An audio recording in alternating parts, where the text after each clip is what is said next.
Okay, we're going to do a smokeless load for the 11mm gras.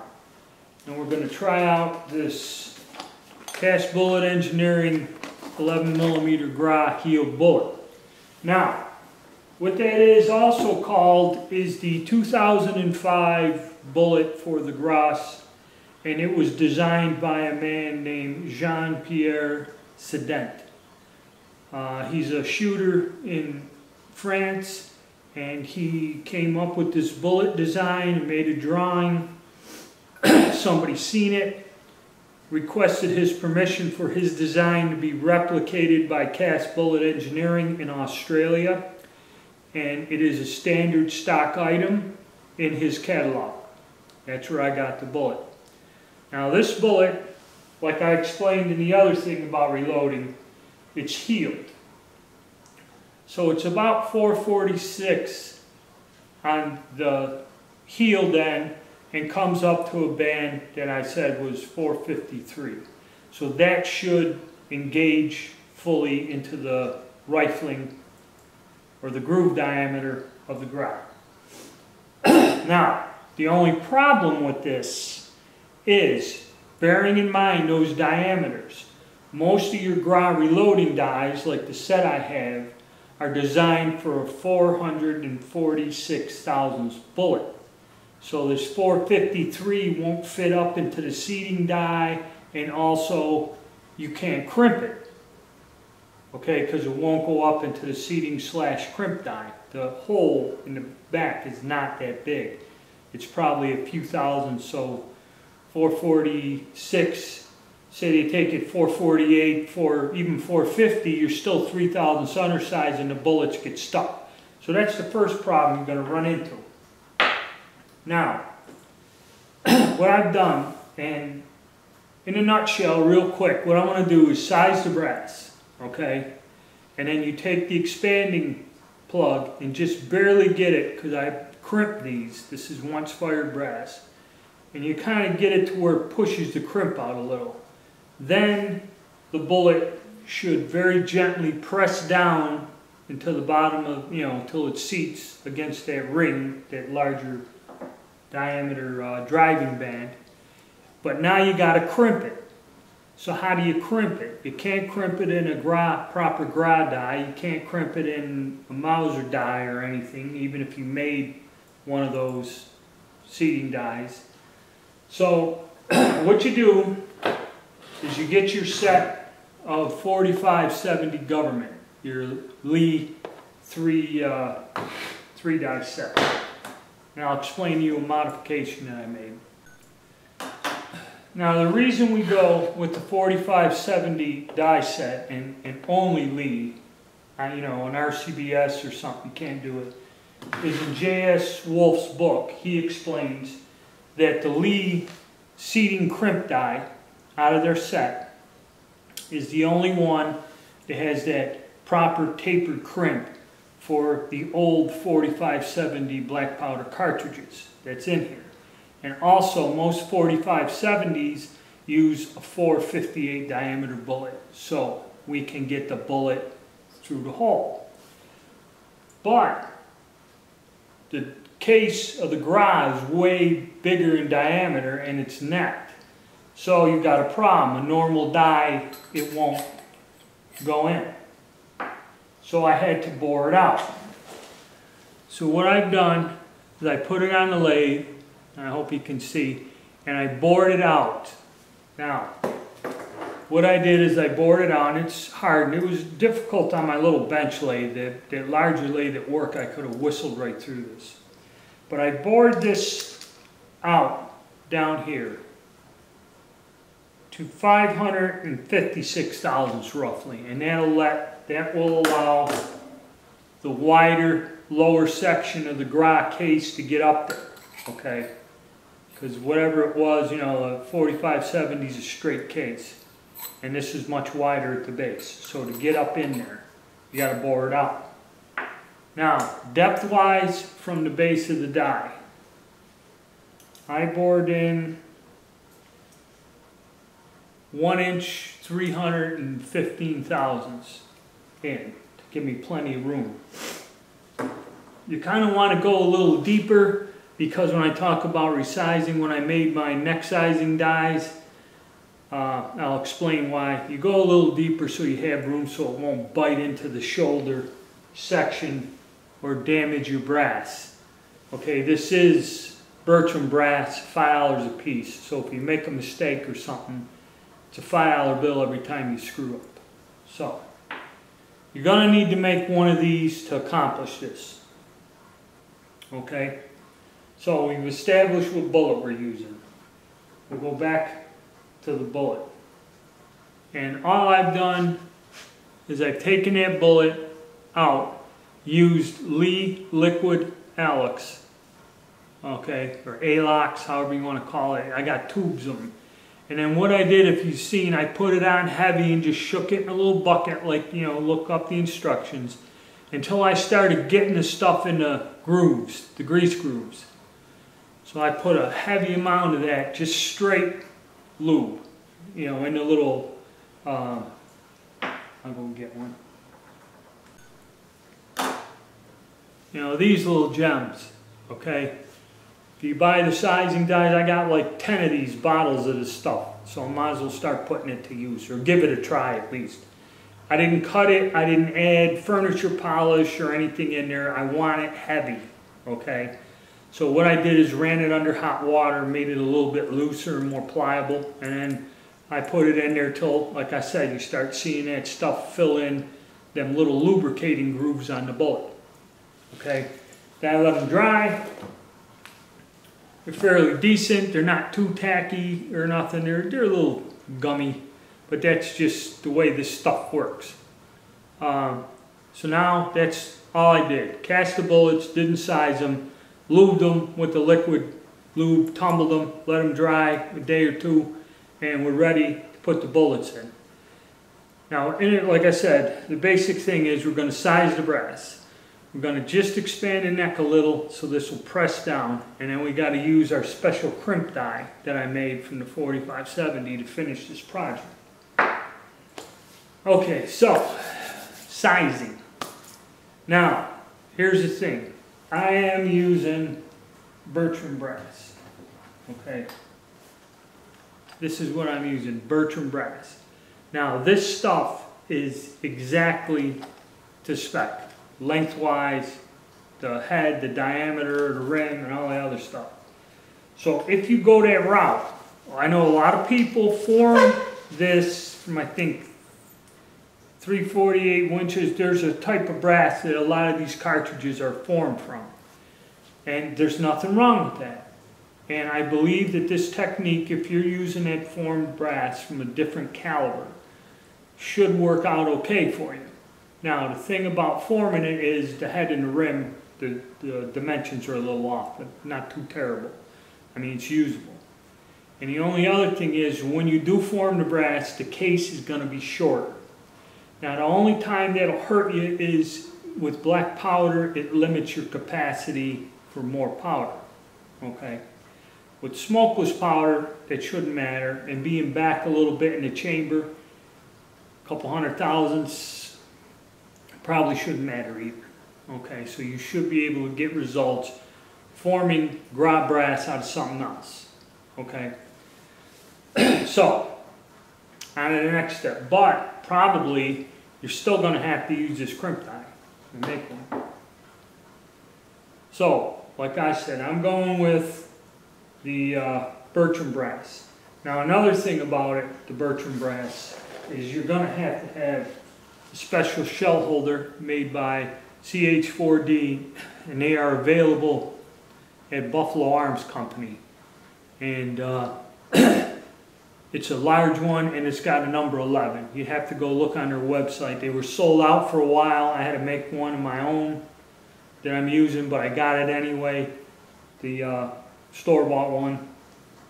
So you're going to have to use the special shell holder, which is hard to get when you're using the Bertram brass.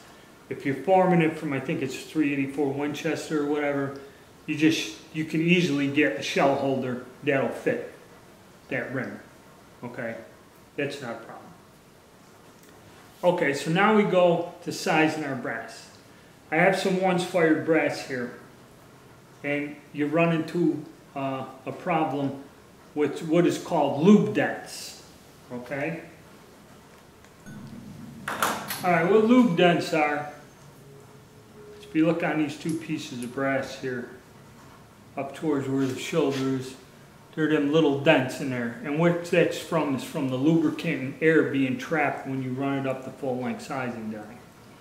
Now some people don't like it. I don't know if that will shorten the life of the brass because it's cosmetic, and with smokeless it ain't no big deal, but with black powder you are kind of losing, depending on the size of the dent, some of your case capacity being pushed in.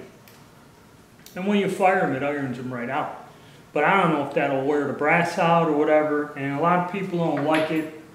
It's, you know, even though it's cosmetic, they'd like to just size it and have it nice. Well, I've run into a problem. I can't really get rid of the lube dents, and the reason is, on most sizing dies, you should have a little tiny hole drilled in that intersects at that shoulder area, okay?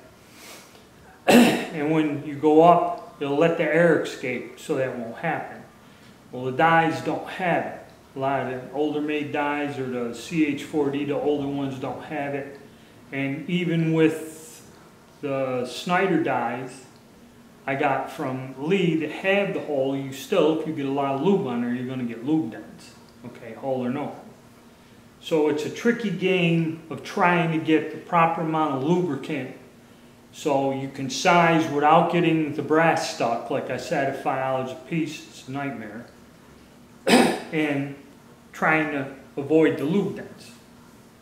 One way you can do it, a simple way, is you make the neck sizing die, like in my video where you take the 43 Mauser and bore it out, and you got a neck sizing die that should cover the 43 Mauser, the Verndl, and the gras. But the thing about the gras, it is the longest case. I was over here fooling around trying to neck size, and you got to just go slow and adjust that. So all I did was just bore it out and leave the neck there.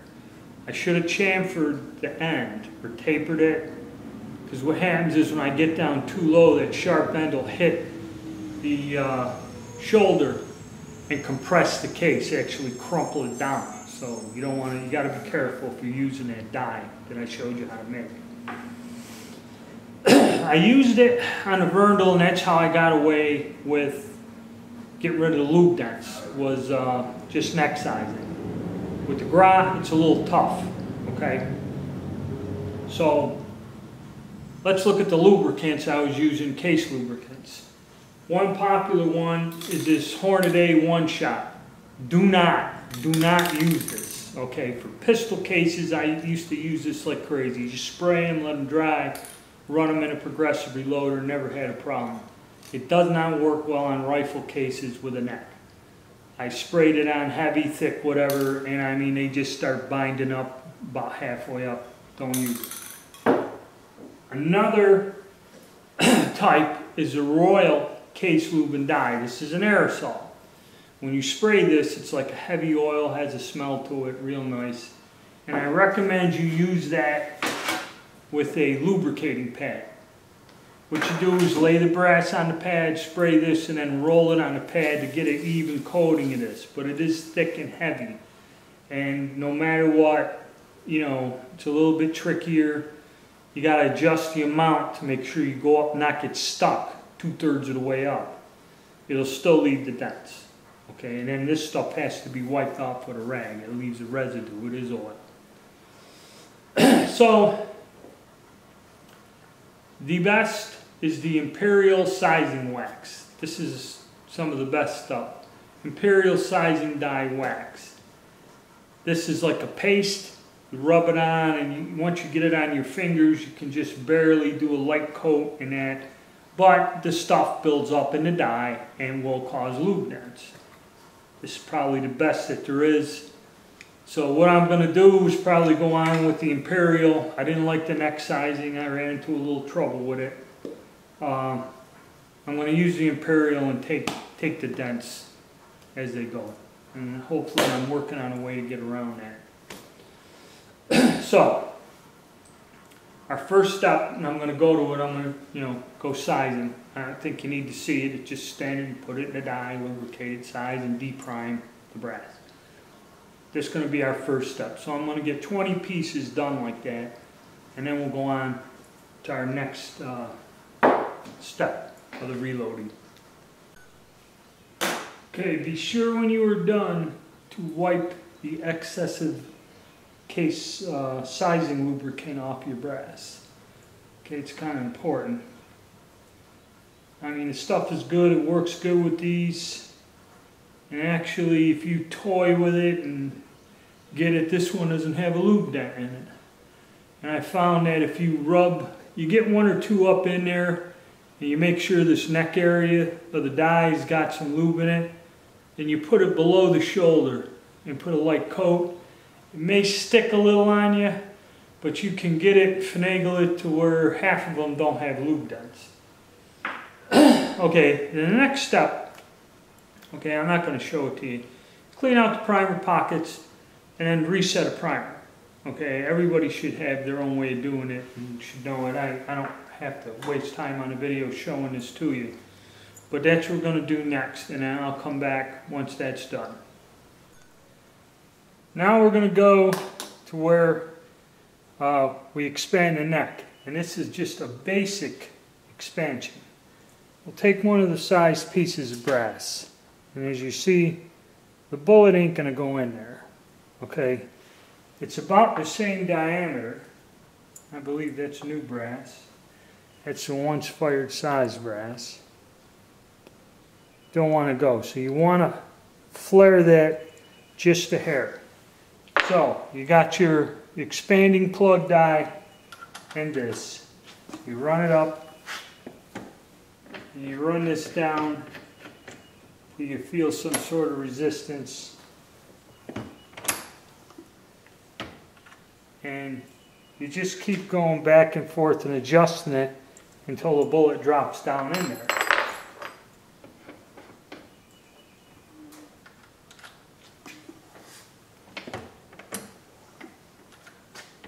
Don't want to flare it too much, just slightly.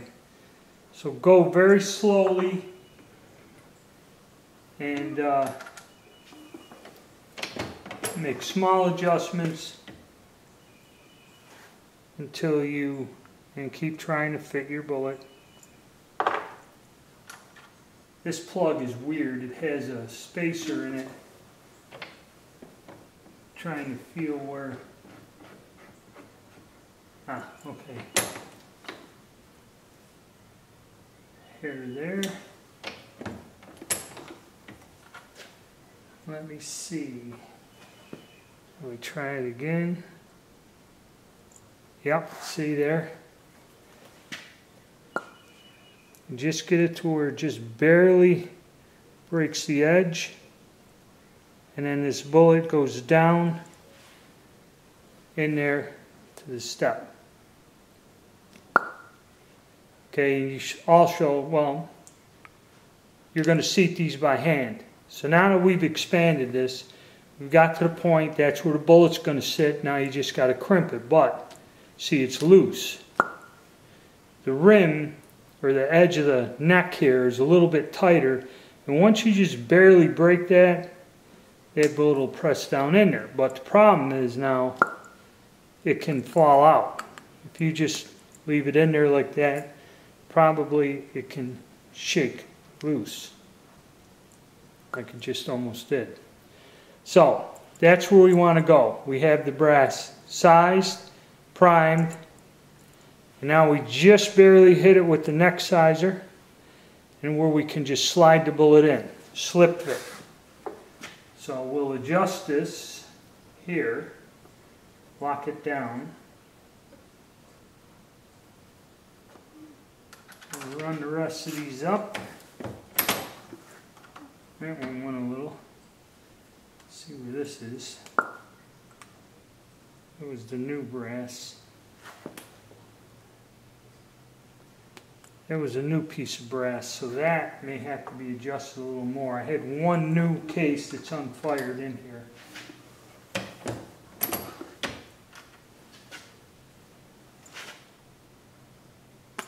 There it goes. So we got it.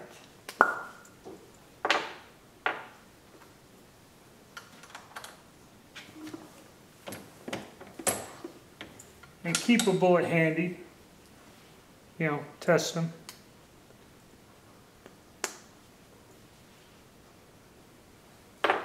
And then we'll run them all through there, all 20 of them, and we'll get the necks expanded out and we'll go on to charging the powder.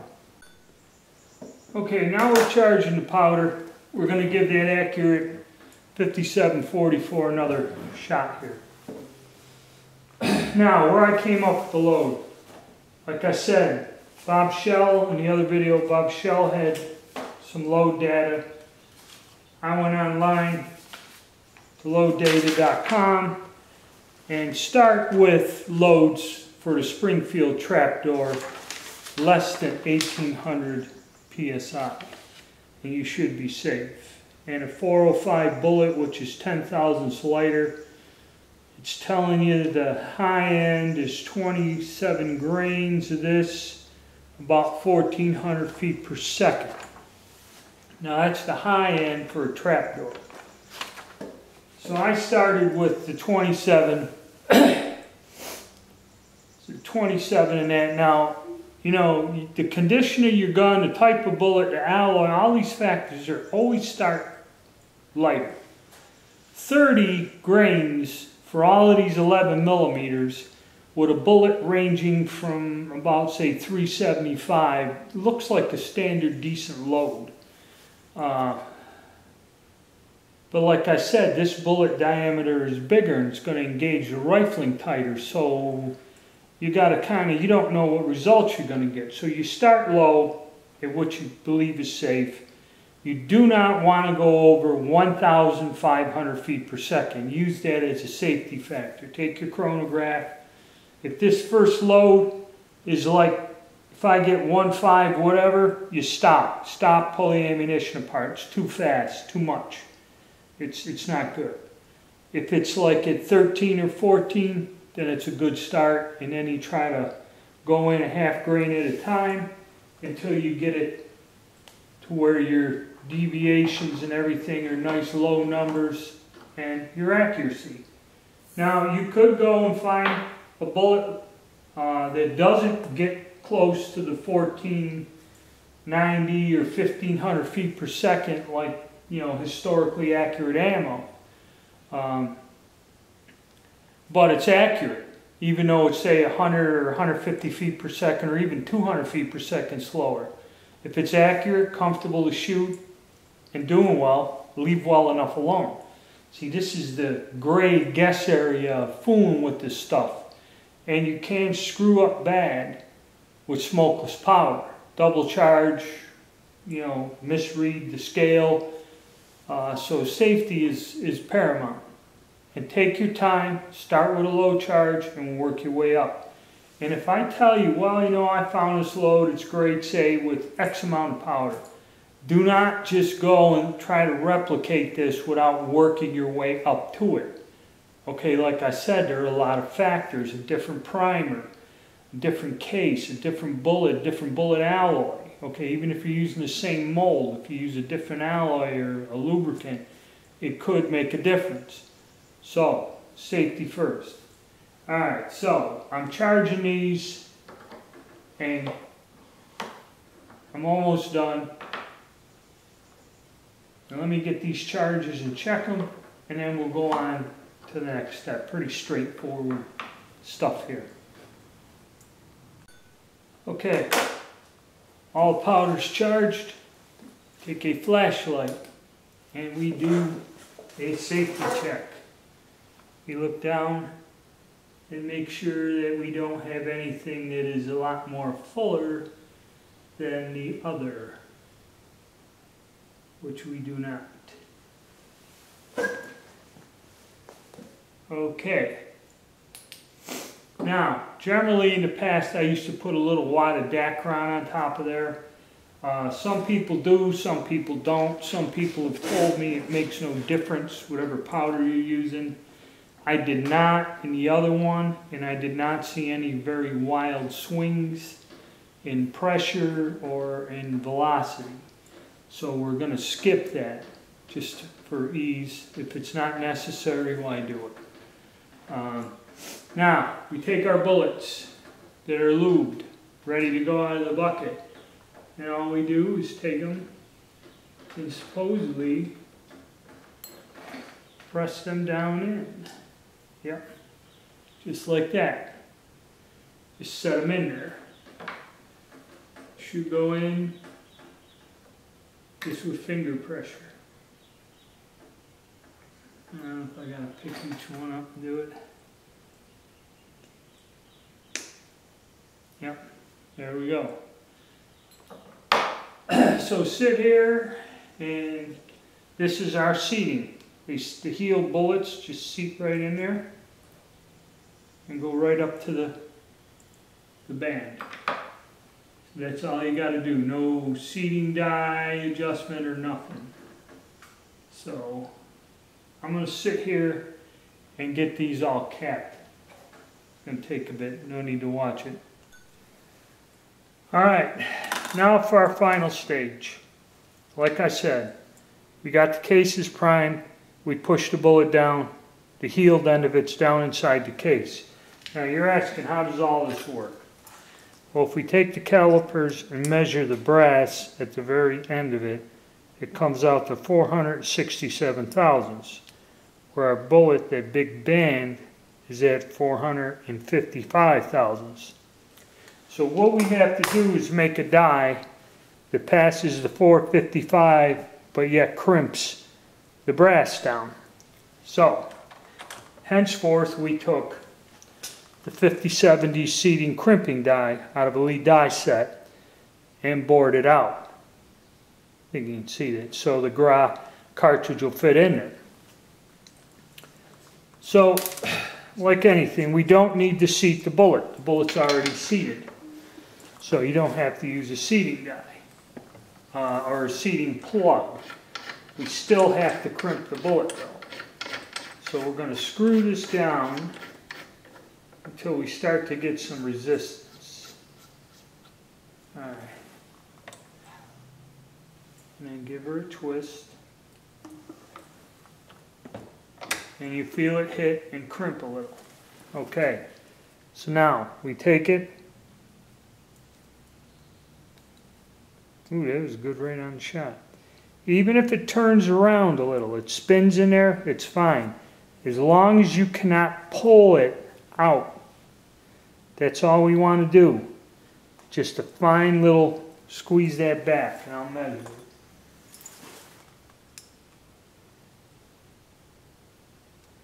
And it's still at, well, it took it down a couple thousandths, 2 thousandths.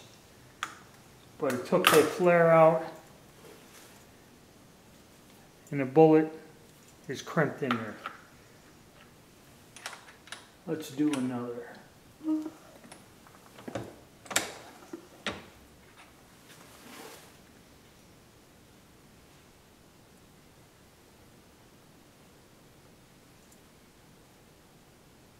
Yeah, it's in there.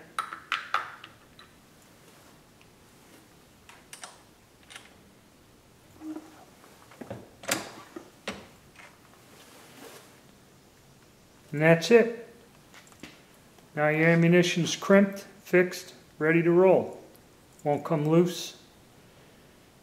So the next step is we go to the range and run it on a chronograph and see how we do.